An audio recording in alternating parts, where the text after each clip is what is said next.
এতদিন বাংলাদেশের আফ্রিদি ভক্তরা নায়ক হিসাবে চিনত, কিন্তু তৌহিদ আফ্রিদিকে রিমান্ডে নেওয়ার পর এবার একে একে বেরিয়ে আসছে থলের বিড়াল। এই আফ্রিদি একজন কন্টেন্ট ক্রিয়েটর ছিলেন না, তিনি ছিলেন আওয়ামী লীগ সরকারের একজন রাজকীয় প্রজা, যার কাজ হলো সবসময় রাজাকে রক্ষা করা।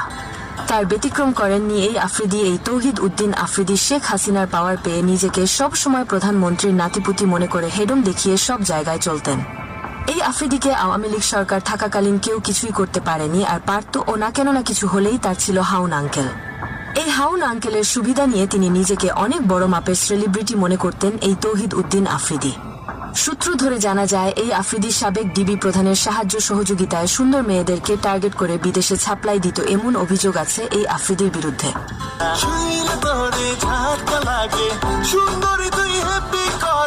এছাড়াও যে কোনো কন্টেন্ট ক্রিয়েটর আফ্রিদিকে তোয়াক্কা না করে ইউটিউবে বড় হতে চেয়েছে, তাকেও দমিয়ে রেখেছে এই আফ্রিদি।